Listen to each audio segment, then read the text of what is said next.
Focus on long term gain. ദീർഘകാലാടിസ്ഥാനത്തിൽ നിക്ഷേപിക്കാൻ തയ്യാറാവുക. കാരണം പലതരത്തിലുള്ള കയറ്റിറക്കങ്ങൾ, മാറ്റങ്ങൾ, വിപണിയിലെ ചാഞ്ചാട്ടങ്ങൾക്കൊക്കെ വിധേയമാണ് നമ്മൾ നടത്തുന്ന പലതരത്തിലുള്ള നിക്ഷേപങ്ങൾ. അതുകൊണ്ട് തന്നെ ഷോർട്ട് ടേം ഇൻവെസ്റ്റ്മെൻറ്റിൽ ഷോർട്ട് ടേം ഗെയിൻ അല്ലെങ്കിൽ കുറഞ്ഞ കാലം കൊണ്ട് വലിയൊരു തുക നേടിയെടുക്കാൻ ശ്രമിക്കുന്നതിനേക്കാൾ സ്ഥിരമായി ഉയർന്ന വളർച്ച നമുക്ക് നൽകുന്നത് എപ്പോഴും ലോങ് ടേം ഇൻവെസ്റ്റ്മെൻറ്റുകളാണ്. അതുകൊണ്ട് വിപണിയിലെ ചാഞ്ചാട്ടങ്ങൾക്ക് ഒത്ത് നിങ്ങളുടെ ഇൻവെസ്റ്റ്മെൻറ്റ് പ്ലാനുകൾ മാറ്റാതിരിക്കുക.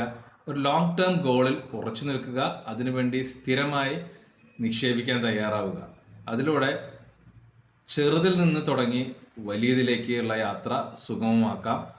പയ്യെ തിന്നാൽ പനയും തിന്നാം എന്ന് പറയുന്നത് പോലെ കൃത്യമായി വിപണിക്കൊത്ത് മാറാതിരിക്കുക, സ്ഥിരമായ നിക്ഷേപം നടത്തുക.